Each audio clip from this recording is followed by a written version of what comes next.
ઉપસ્થિત નમસ્કાર. અત્ર ઉપસ્થિત અમારા આંગણાના અવસરની શોભામાં અભિવૃષ્ટિ કરનાર મહેમાન શ્રી ગુરુજનો તથા મારી સાથેના વિદ્યાર્થી મિત્રોને વહાણી પરિવારની દિહિત્રી રિંકલ વહાણીના સાથે નમન.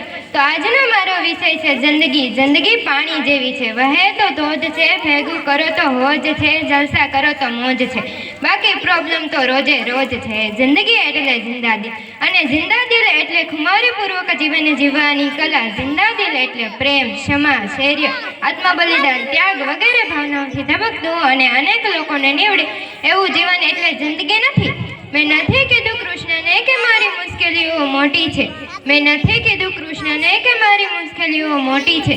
મેં તો કહ્યું મારી મુશ્કેલીઓને કે તારા કરતાં ઘણો મોટો છે મારો કૃષ્ણ. એક દિવસ નારદજીએ શ્રી કૃષ્ણને પૂછ્યું, આ દુનિયામાં બધા દુઃખી કેમ છે?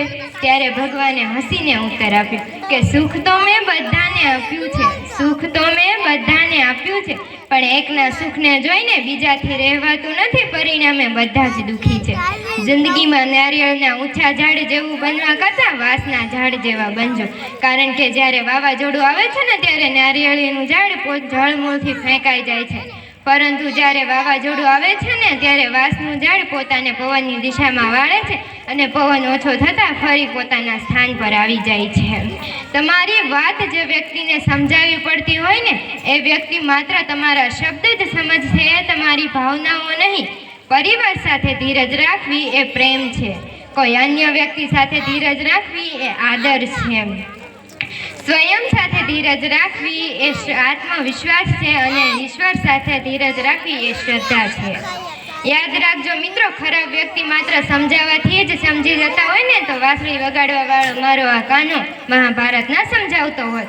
તમારા વિચારો એવા રાખો કે તમારા વિચારો પર પણ કોઈને વિચારવું ના પડે. સમુદ્ર બનીને શું ફાયદો? બનવું હોય તો એક નાનું તળાવ બનજો સાહેબ, જેમાં સિંહ પણ પાણી પીવે ને તો પોતાની ગરદન નમાવીને પીવે છે. તું કહે ખાલી હાથે શું મળે? તું કહે ખાલી હાથે શું મળે? પૈસા ખર્ચો ને તો જગત આખું મળે. ચાલ શોધ કરવા હું તૈયાર છું, કેટલામાં બાળપણ પાછું મળે? કેને કે કેટલામાં બાળપણ પાછું મળે? ગામમાં લીમડા ઘટતા જાય છે ને ઘરમાં ગળવાશ વધતી જાય છે. જીભ પરથી શુગર ઘટે ને ત્યારથી જ લોહીમાં શુગર વધી છે. ઘર નાનું હોય કે મોટું, તેમાં મીઠાશ ના હોય ને તો માણસો શું કીડીઓ પણ આવવા તૈયાર નથી. તમારી જાતને સમય આપજો સાહેબ, કેમ કે તમારી પહેલી જરૂરિયાત તમે ખુદ છો. યાદ રાખજો મિત્રો કે ખરાબ વ્યક્તિ માત્ર સમજાવવાથી જ સમજી જતા હોય ને તો વાંસળી વગાડવા વાળો મારો આ કાનો મહાભારત ના સમજાવતો હોત.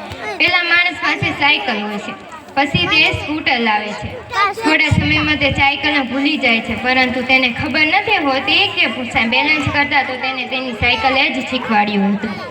આવું જ લોકો પોતાને જીવનમાં કરી રહ્યા છે. ઘમંડ ના કરો તમારા ભણતર રૂપ કે પૈસાનો, કારણ કે મોરને તેના પિતાનો ભાર જ ઉડવા નથી દેતો. દુનિયા વફાદારી કરશે એવી આશા ન રાખતા, દુનિયા વફાદારી કરશે એવી આશા ન રાખતા, કારણ કે પ્રાર્થના કબૂલ નથી થતી ને ત્યારે આ દુનિયા ભગવાનને પણ બદલી નાખે છે. જ્યારે પ્રાર્થના કબૂલ નથી થતી ને ત્યારે આ દુનિયા ભગવાનને પણ બદલી નાખે છે. પસંદ જરૂરી નથી કે બધા આપણને પસંદ કરે, પસંદ જરૂરી નથી કે આપણે બધાને પસંદ આવીએ. બસ જિંદગી એવી રીતે જીવો કે આપણે ભગવાનને પસંદ આવીએ. બસ જિંદગી એવી રીતે જીવો કે આપણે ભગવાનને પસંદ આવીએ. નાની અમથી જિંદગી છે સાહેબ, બધી જ વાતમાં ખુશ રહો. જે ચહેરા પાસે નથી તેમની આવાજમાં ખુશ રહો. જે કોઈ નારાજ હોય આપણાથી તેમના અંદાજમાં ખુશ રહો. જે કોઈ ક્યારે પણ પાછા નથી આવવાના તેમની યાદોમાં ખુશ રહો. નાની અમથી જિંદગી છે સાહેબ, બધી જ વાતમાં ખુશ રહેજો. ગરબા હોય કે જિંદગી, ક્યારે પગલું આગળ ભરવું અને ક્યારે પગલું પાછળ ભરવું, એ જેને આવડી જાય ને એ જ સાચો ખેલૈયો. જિંદગીમાં સુખ દુઃખ આવે તો ગભરાવું નહીં, કાયમ હસતા રહેવું એ જ મોજ અલગ છે. જિંદગીની સફરમાં તો એકલું જ ચાલવાનું છે, રસ્તામાં ઠોકર વાગે તો તેની પણ મોજ અલગ છે. મતલબી દુનિયા છે સાહેબ, કોઈ કોઈનું નથી, બધા પોતાના સમજવા એ જ મોજ અલગ છે. કોઈ આપણને જાહે કે ના જાહે પણ સામેવાળાના દિલમાં સ્થાન આપવું એ પણ મોજ અલગ છે. ખબર છે જવાની છે માટે હરકત અમારી નથી, પોતાની મોજમાં રહેવું એ જ મોજ અલગ છે. મને શાંતિપૂર્વક સાંભળવા બદલ આપ સૌનો ખૂબ ખૂબ આભાર. ખૂબ ખૂબ આભાર રિંકલબેનનો કે જેણે આપણને જીવનમાં પડકારો આવે